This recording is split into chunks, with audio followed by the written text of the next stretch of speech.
This is part 2 of my conversation with Steve McDonald about spiral dynamics. In this episode, we make the leap from Tier 1 to Tier 2 and talk about what the heck that means. If you haven't listened to part 1 yet, you might want to listen to it first since we're picking up where we left off last week.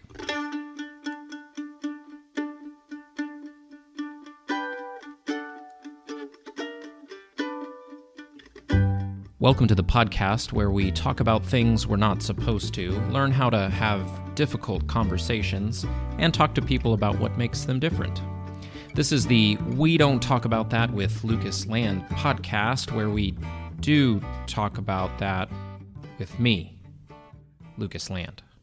It's never the right place or time. It's imperceptible to the eye.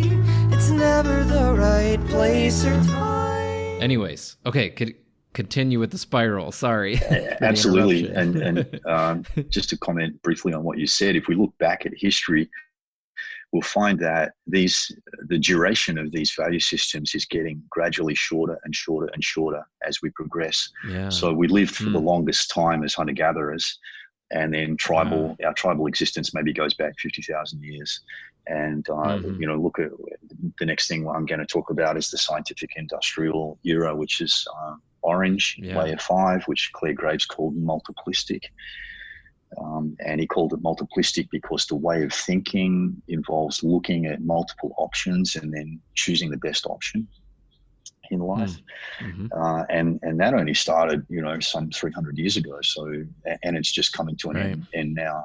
And if this same pattern continues, then the next value system that we're moving into now is going to be even shorter. So the transition out of 4 communally themed and into 5, which is individually themed, it lasted quite a long time, the transition period, but some of the main sort of milestones were the scientific and industrial revolutions and also the European Enlightenment were sort of key waves of change that brought us into the 5th layer, orange. And so most people will be very familiar with this one because it's basically mainstream life in a lot of the world at the moment. It's the rat race, it's the drive existence. It's the mainstream economy where you've got to have enough money to be able to survive in the world, and you've got to work to get the money. It comes in for a lot of criticism right at the moment because many of us are moving into what's next, the 6th system, and we're looking back and rejecting, the scientific industrial world and saying, wow, it's bad, But of course, when it first emerged, it was really, really good, and it transformed life, from sort of the Middle Ages onwards, and took us out of that sort of dark agricultural existence that was happening at the tail end of layer 4. So there have been lots of good things about orange. It's got us to the moon and back, for example. So it's a relatively complex way of problem solving that's allowed us to leave the planet. And of course, there have been all sorts of amazing breakthroughs in science and our understanding of the world and ourselves. It has played its path out though. So we've seen the peak of it, and because the world is becoming more complex, the capacity of this way of being human to solve our problems has declined sharply, and is continuing to right at the moment. So we're seeing a lot of our social systems that have been designed from the scientific industrial mind, like our economy, our political system, those sorts of things are not working so well anymore. And that pressure is driving us to what's next. And what's next is back to another communal system, the 6th or green layer, or value system, and Clare Graves called this one relativistic because it involves the development of the capacity to put yourself in someone else's shoes. And so the world is a relative place, truth is a relative thing,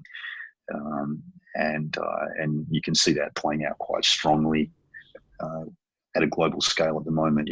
I put us, if I was to sort of generalize, I'd say as a species from a planetary level, we're kind of maybe approaching the halfway point in the transition between orange, the scientific industrial era, and green, layer 6, this postmodern or relativistic era. And if the time pattern holds, then this green layer is probably only going to last a couple of decades before we make this huge leap into second tier consciousness on a global scale. Yeah. So the last system in the first tier of consciousness, layer 6, green, sometimes called postmodern, Graves called it relativistic. It's a very interesting layer because it's kind of like the bookend on first tier existence. So part of what comes with this layer is a tendency to look back at our whole life, to take stock of our life and kind of attend to anything that needs healing within us. And some of those things might be associated with previous layers, so maybe we've got family issues which are from our layer 2 existence, and we've got to go back and kind of fix those. Maybe we've got power issues from layer 3 left over that we didn't quite resolve when we were living through layer 3. And so part of layer 6 is a very strong healing motivation at a personal level and also at a planetary level, where everyone's looking at the planet and say, well, we've got to heal the planet as well. What we're seeing on a planetary level is a theme of relocalization. So power was centralized in the scientific industrial layer 5, and now power is being decentralized in this communal layer 6. So you can see that as the effectiveness of our centralized governments decreasing. That's one of the drivers, of course. And people are looking to rebuild local community. That's a really, really strong theme.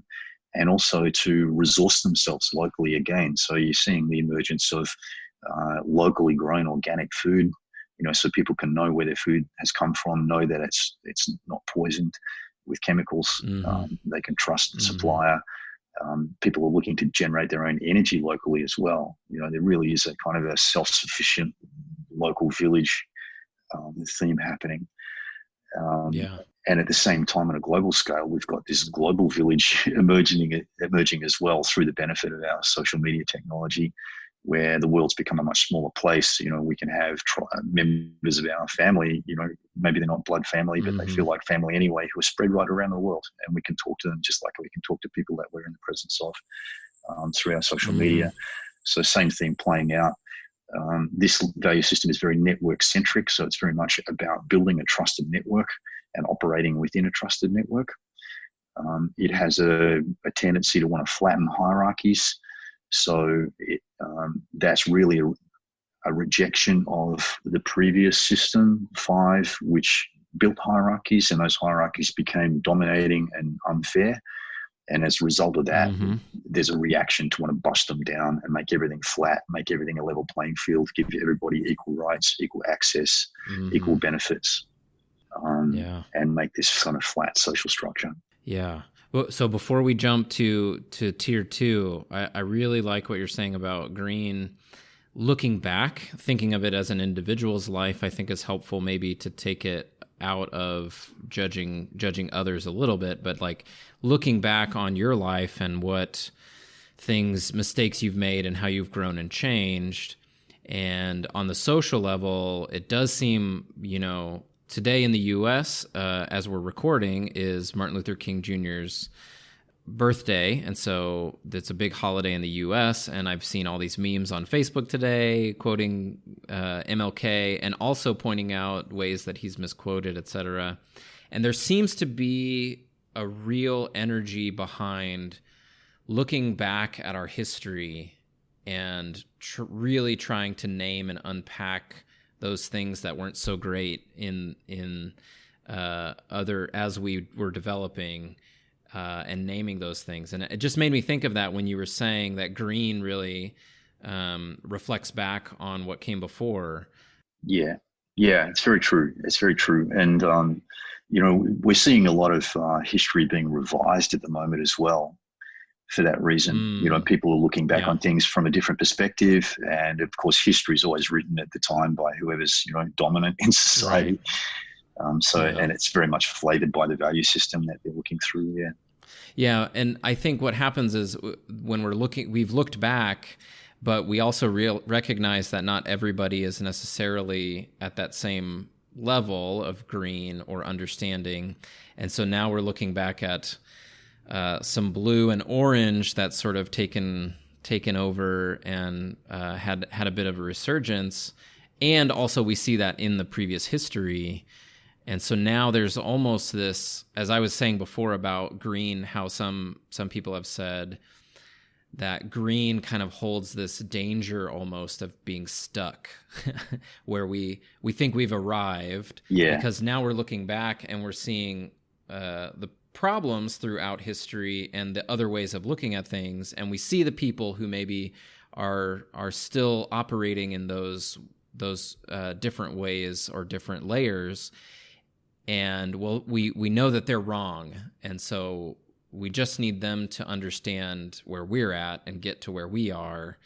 And they don't when we try to explain it to them, right? Like, yeah, exactly. To me, it's a little bit comical because it's almost an inability to understand this whole process, that if somebody is in that other place, you're not going to move them anywhere by just looking back and going, yeah, but you're wrong.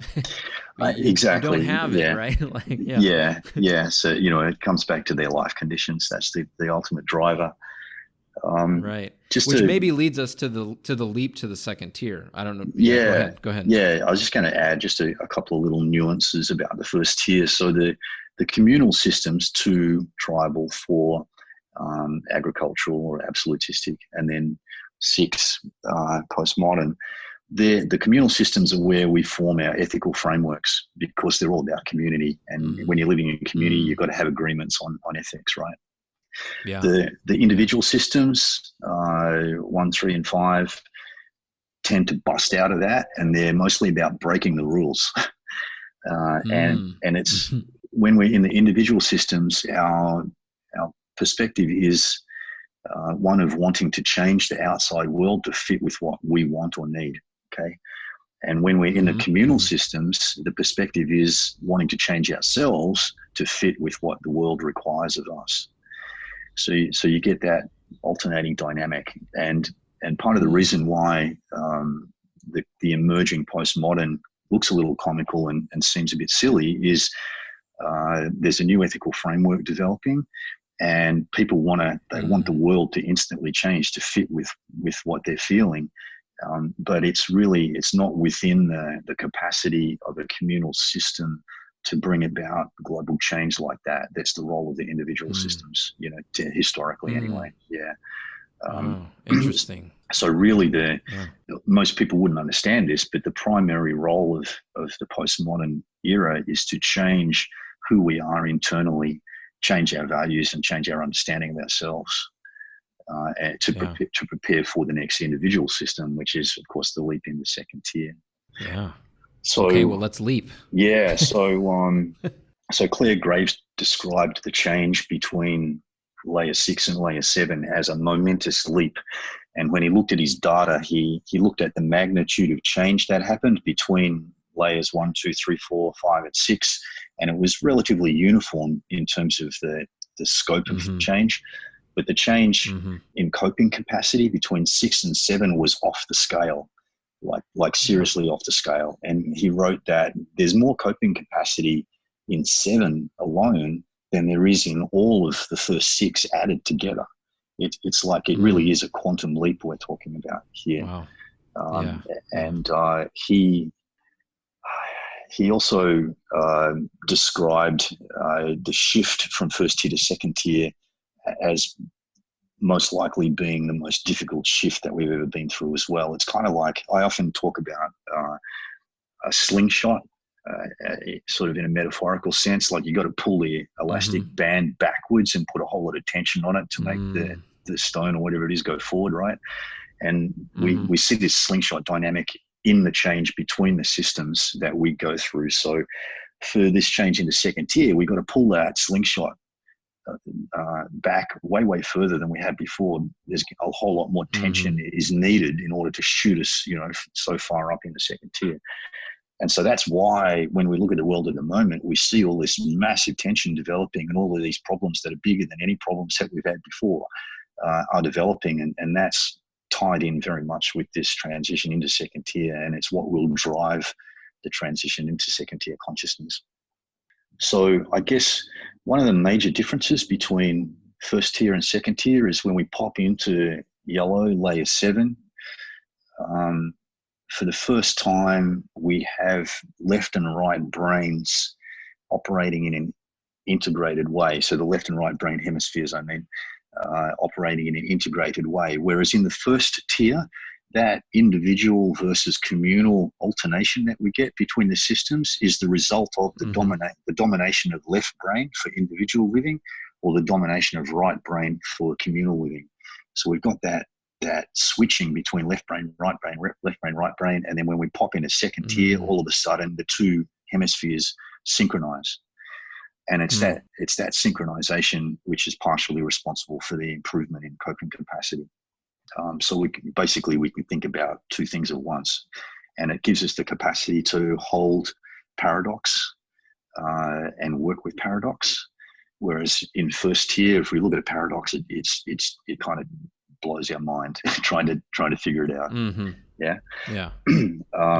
Another thing that happens in this shift into second tier is that our entanglement with the first 6 value systems falls away, is greatly reduced. So it's like in the first tier, every time we grow into a new value system, we're filling our cup up a little further. And by the time we get to layer 6, the cup's full and almost overflowing. And we've got, our mind is full of survival issues, family issues, power issues, living righteously in issues around that, following the rules, succeeding in a world that's competitive, and then, fitting into a loving community and being liked and accepted within community and connecting deeply with people. And we've got all of that happening all at once in our system. And that's why the cup eventually overflows, and it's that overflowing that makes us transform into a bigger cup in second tier. And so moving into second tier, all of that busyness and engagement, entanglement falls away, and it creates a massive psychological space that's free, basically. So everything seems simpler, easier. And we look back on first tier and wonder, wow, how was I ever caught up in all that stuff so much? So it's very freeing. It's a great feeling of freedom to move into second tier. And layer 7 is the first time where we can inherently sense and observe value systems operating in other people. So when we're in the first tier, we bump into somebody who's operating from a different value system. They just seem strange, weird, maybe wrong, in their way of living life. But in layer 7, we see that, okay, these people are just operating on a different frequency than me. And incidentally, thinking of these value systems as frequencies is a really good way to understand them and sort of make sense of them. So we can sense all these different frequencies from the previous value systems. And when we meet somebody, we can directly sense their frequency and understand, okay, they're coming from this particular value set. And we also develop a kind of shape-shifting capacity where we can meet them where they're at, So we read their frequency, we understand with their frequency, we've got it inside us because we lived through it. We can switch down to it consciously, and we can interact with them from their frequency, which is an amazing tool for resolving conflict. And this transition through 6 to 7 will basically bring the capacity for us to live peacefully with each other. It's just a matter of like getting everybody through the change process eventually. So some other characteristics of 7 are that there's this multidimensional awareness that opens up, and part of that is this capacity to sense the different value systems as frequencies in people. And we also open up to spiritual dimensions as well. And there's a movement now towards the integration of science and spirituality, which is very much driven by this layer 7 mindset.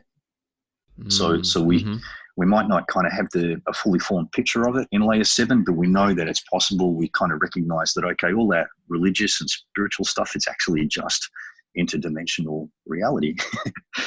And we at layer 7 we go about trying to form a cohesive understanding of that.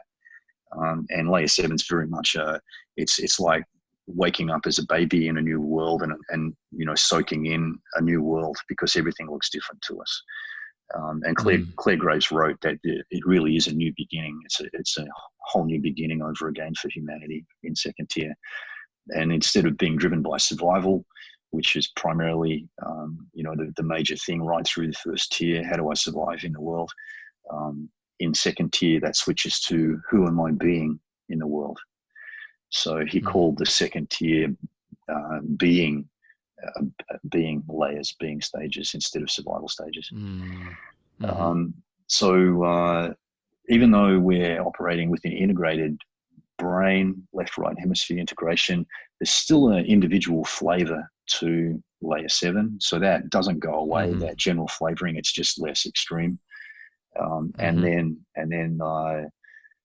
layer 8, turquoise, intuitive, some people call it, is the most complex communal system that Graves documented. He said quite openly he didn't have enough people in his participant set to really analyze it effectively. He only had, out of 1,065 people that he studied, he only had 6 people who ended up changing into layer 8 during the time of his research. And so all he could do was just, write a few sort of sketchy words about it. He said it seemed very spiritually oriented.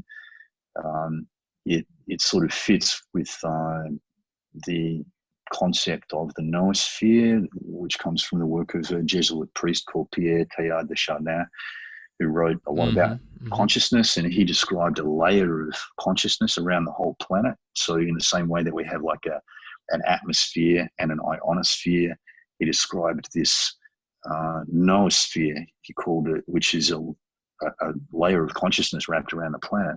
And whereas layer 6 is working within networks, layer 8 taps into this noosphere like it's a kind of sophisticated internet and tunes into it. So again, there's no real good, clear descriptions of this in writing yet, but my sense of it is that we're tapping into what people in the New Age community are calling the 5th dimension. So it's that same experience of getting access to information and connection between us that we haven't had access to before. Literally adding an extra dimension to our existence. Whereas layer 7, I see with all the compounding challenges that we're facing globally and the clear lack of capacity to solve those problems right now, I see layer 7 as kind of being like the first responders on the accident scene. As enough people pop into second tier at layer 7 and they can network effectively globally and bring the resources together, they're going to do a triage on humanity and the planet and say, okay, what do we need to fix urgently here? And they're going to rapidly change things, in order to allow the continuation of human life in particular on the planet. By the time we get to 8 is about stability. And this is the case for all of the communal systems. So the 1, 3, 5, 7, the individual oriented systems, they change the world. Often that can be a kind of fast and chaotic process. Look at the scientific industrial era as an example. And then the communal systems, the even numbers, they bring stability. So they kind of say, okay, we've done that now. Let's settle down. Let's document some procedures, get some ethics that we all agree on, and let's bring some stability to this. And that's going to be the task of layer 8 in second tier, is bringing that global stability. And it will be a new and very sophisticated form of global society. And that's really as much as we can say based on. I'm even extending. I'm extending Graves's understanding a little bit there through my own experience and other research. Yeah. And I don't know if you have the same experience, but as you were kind of going through the layers and explaining them, and I'm taking notes in sort of an outline format, I'm still seeing them in a linear sort of order. And so I switched to look at the image that has it's an image. I'm sure you've seen. It's got kind of people at each layer with different sort of illustrating them, and they're all nested, and it's a habit of our brains because it's the way we've kind of been trained and taught to think in terms of sort of linear progression. It's really, I hope people are still looking at the image or using that image to really understand what Steve's talking about, because when I looked at the image and suddenly went, oh yes, okay, that it's nested, right? So turquoise isn't apart and separate and somewhere else from all of the other layers. It doesn't detach, and we tend to think of it that way, don't we? Like, part of the problem it's still with a habit of the brain. It is, that's very true. And also part of the issue is that there are so many different aspects to the arrangement of human consciousness, how it's structured, that you can't represent them all in one drawing, you know? Sure. So the linear drawings are kind of useful for understanding the progression. The nested drawing is really useful for understanding how, you know, these are not discrete things. They're just new layers that get added to what's already there. And then if you're looking at a 2D image, you're still missing that spiral aspect that really includes moving up and down, and it's not just a one-way thing either. I've been thinking for years about how to make a single image that captures all of this stuff, and I haven't found a way yet.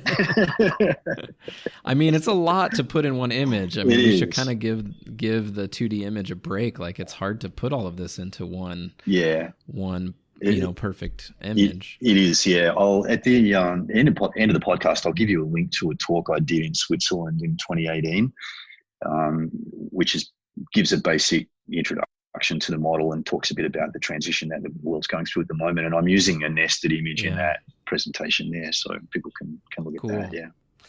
Okay, that was fantastic. That was so much information and really, really well explained clearly, and I really appreciate you taking the time to go through all of that. I have one more question before we kind of do our wrap-up questions for you. What are, in any system, there's so many different systems out there for personalities, or for, as you were saying before, Clare Graves was looking at 5 different systems, or teaching 5 different systems for sort of understanding, like Maslow's hierarchy of needs and things like that. In all of these systems, it seems like there's an element of truth, but then there's always these dangers, and it's not necessarily because the model isn't true, but it's how it gets used by people, or the ways that it gets sort of distorted or often weaponized, I would say. Yeah. So what are some of the dangers or cautions that you might give about this system and how people approach it and use it as they're maybe digging deeper and trying to understand spiral dynamics? Sure. One of them is to do with the way that it's being taught. And historically, when people go do a course in spiral dynamics, one of the first things that people are taught is the value systems, right? And it's generally in the past been taught as a staged developmental process. And the danger is that people are often attracted to understanding those value systems as like pigeonholes. And they want to put things in the pigeonholes, and they'll think of somebody they know and say, oh yeah, that person goes in this green pigeonhole and that person goes in the blue pigeonhole. And what about that system or that book I read? Oh yeah, that goes in that pigeonhole. And that is a misunderstanding of the system. What I've done over the years is I've changed the sequence that I teach it in, and I teach people about the change experience first, because that naturally takes them through the pathway of being, starting on one level of complexity and finishing on a new level of complexity. So they get an understanding that that's a journey from one place to the next. And I say the best way to think about value systems is as windows that you look through at the world. So rather than thinking that they're boxes that you put things in, think that each value system is a different window, and you get a different perspective when you look through that window. And so you can take a person or a system or an object and look at it through a number of different windows and you'll see it differently. And through some of those windows, in other words, value systems, you might like it. From, other ones, you might dislike it. So just think of it as like windows, or maybe even a set of glasses that you put on to give you a different perspective on the world. And in truth, that change from switching from one window or set of glasses to the next is actually happening at the deepest level. The frameworks that we have for making sense of reality, at a very, very deep subconscious place that we can't really get in touch with. But that's the most common error that I see people making with spiral dynamics, is they want to pigeonhole people and things into the value systems. One of the second biggest issues I've come across is a misunderstanding of the nature of second tier consciousness. And even Ken Wilber has suffered from this over the years. And it's come from the fact that when they first developed written assessments, online assessments in particular for spiral dynamics, when they wrote the multiple choice questions for turquoise, they wrote them in such a way that they were really attractive to somebody who was operating from the green value system, layer 6. And so a whole bunch of people who were actually situated around the green value system as their dominant value system suddenly thought they were turquoise. And so they suddenly thought that they were second tier, and it threw out their calibration of the whole spiral, because they looked back on orange and below as if they were first tier, and they thought green was second tier. I mean, in their own mind, they thought they were turquoise, right? They didn't think they were green. Right. And that's had a huge impact globally. And I still see it, like, I go so far as saying most sources that you look at on the internet that talk about spiral dynamics suffer from this issue of mistaking green for yellow. It's an ongoing issue, and it's something that I guess are you aware of the Change Code book that just came out? Yeah, actually, I'm going to be interviewing Monica Bourgeot later great. This year. Yeah. Yeah. So Monica asked me to review the book before it was published, and I managed to correct that issue in her book. So that's one source that I can point to that's solid in this respect. Yeah. Yeah, and I mean, it goes back to what we were saying earlier about green and how green has these, I guess because it's sort of, it's this edge case, this like liminal space, right? It's at the end of tier 1 where you kind of think like, oh yeah, well, we've really arrived, and aren't we so much better than everything that came before? And so it has this flavor of being really easy to think like, we're a lot further along maybe than we are, and not always willing to look at what some of the drawbacks or problematic parts of that layer are. There's another relationship within the value systems that as far as I know, Clare Graves never documented, but it's come out in later years as people have understood the model more, and that is there's a shadow relationship amongst the value systems, and it works 3 layers down. So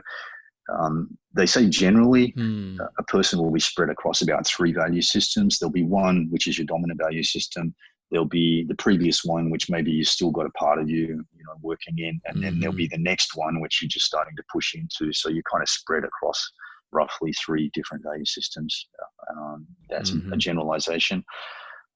And whatever your dominant value system is, its shadow will be 3 steps down. So if you're at 6, then your shadow is layer 3, which is egocentric, right? And so that's why we see a lot of egocentric behavior in New Age communities and generally people who are operating from that layer 6. And it's a shadow aspect, so they don't realize it themselves, but they're playing out a lot of egocentric stuff without knowing it. And one of the most obvious examples or evidence of this in the world is the selfie, right? Look how the selfie has grown with the growth of layer 6 and social media. It's like, look at me. Yeah. Oh, that's so interesting. It's very interesting. And so you can look at the other value system in the same way. So orange 5, the shadow is 2, which is tribalism, and you get tribalism within corporates, right? Oh, yeah. And Uh-huh. the Uh-huh. shadow of 4 is layer 1. And, when layer 4 was sailing around the world and conquering new countries, like the Spanish in South America and Mm. stuff, their shadow was layer 1. So they didn't, when they came across people at layer 1, they didn't even regard them as human. They saw them as savages and wanted to kill them. We Mm. ironically Mm. wanted to kill them, right? Yeah. Yeah. Oh, that's really interesting. I feel like that's a whole episode in itself, just Yeah, unpacking totally. Yeah, it's how interesting. colonization was really us attacking our shadow Yeah, as a species almost. yeah, Wow. exactly. Yeah. Well, yeah, you've been very generous with your time. I'm thinking of calling the closing segment I've been doing "Getting Out" and "Getting Deeper" because I want people to always have like something they can do and then some resources and recommendations to go deeper. So we both want to recommend things where people can get out and people can get deeper. There's a lot we've already recommended, and I've been taking notes and putting things in the show notes, but I want to recommend that people spend some time. Maybe they need to go back. If this is your first experience or your first encounter with spiral dynamics, maybe just go back and re-listen because it's a lot to take in, and it can be a bit overwhelming. Yeah, maybe just re-listening to that and observing it. Getting out, sometimes I feel like action steps are always about making change, but sometimes a good action step is about observation. I'm a permaculture fan, and so that's one of the main key components of permaculture is right to observe. And I think Clare Graves gets a lot of wisdom and insight from all of the observation and research. So maybe the action step I want to suggest to people is just observe. Don't get too excited, but listen again to all the good stuff Steve was sharing, and then get out and just watch in the world and see what you notice in what you're reading and what you're listening to. And then going deeper, I mentioned to Steve before the show that I read a book by Ken Wilber last year called The Theory of Everything, I believe, which is sort of I think, summation of a lot of his work. That's goes a lot deeper.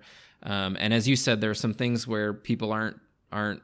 There's some debates and arguments about what Ken Wilber gets right and gets wrong. But I highly recommend that book for an entry point to Ken Wilber and an entry point to a lot of these different things where he's looking at a lot of these systems like spiral dynamics and trying to connect the dots in a way that helps us to see the world in a more complete way. I don't think he's claiming it's fully complete, but I highly recommend Ken Wilber's The Theory of Everything. So, Steve, what do you want to tell people to get out, and how can they go deeper? I'd just like to firstly say that I found Ken Wilber's work extremely valuable. So, in my early years of trying to make sense of the spiral and Clare Graves' model, Ken Wilber's work and his structure around integral theory and the AQUAL structure was really, really useful for me. It made a huge difference. So I'm a big fan of his work. And I find his books difficult to read. So what I did was I swapped over to the audio sets. Oh, there you go. Yeah. And there's a company called SoundsTrue.com. They put out Ken Wilber audio sets where he's being interviewed and talking about his stuff, and I find that much easier to digest. Yeah. So I just offer that as an option that's a as great well. tip. In terms of my recommended action step, as I was explaining, one of the characteristics of all of the first tier value systems is this tendency to reject different value sets. So I just invite people to notice when that rejection factor comes up inside them, just day to day as they're interacting with other people, maybe when they're watching stuff on the internet or television or whatever they do. And often it'll show up as anxiety or fear too. So just notice that and pause for a moment and just reflect on, the possibility that you're bumping into a different set of values here. And it's not that something is inherently bad or a person is inherently wrong. It may just be that they're operating from a different value set, which values different things, has different motivations, different behaviors. And with that kind of practice, it helps you sort of work yourself into that witnessing state where, rather than getting kind of buffeted by the turbulence of life, you're kind of noticing those bumps, but you're just standing back and looking at it as an observer. And that's really good material for self-development. Mm-hmm. And it will help with the transition into second-tier consciousness if you can go that way. Well, Steve, where can people find you on the internet? And I will include links to your website and stuff and your podcast in the show notes, but tell people where they can find you. Yeah, cool. So I have a blog called Emanate, EMAN8.net, and I'll give you the link to that, Lucas, which has got a bunch of public talks that I've done over the years, some with video. There's some really basic information about Graves' model on there. Some images that I probably need to update too from thinking about it on this talk. But that's my blog. My change agency is aadii.org. And I also do that weekly podcast that you mentioned called Future Sense. There's a site for that, futuresense.it. And that's got links out to Apple and Android podcast platforms. Yeah. Fantastic. Well, I'm pretty sure this is going to have to be a two-parter because you were very generous with your time and your knowledge, and I really appreciate you taking the time to share with us today, Steve. Thanks, Lucas. I really enjoyed talking to you. It's been a great conversation. Thank you. Thanks for joining us today on We Don't Talk About That with Lucas Land. If you like what you hear, make sure to subscribe so you don't miss any episodes. Help us spread the word by sharing it on social media.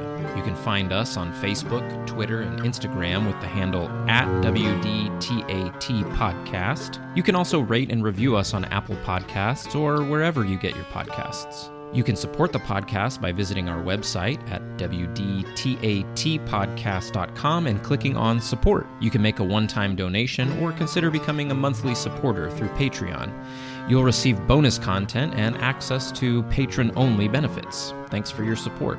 We would love to hear from you. Leave us a voicemail by going to our website and clicking Send Voicemail.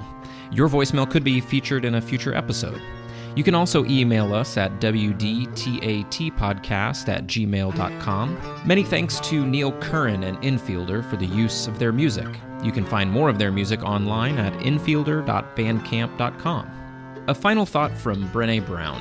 The willingness to show up changes us. It makes us a little braver each time. Until next time, keep showing up and keep being brave. What are you gonna do?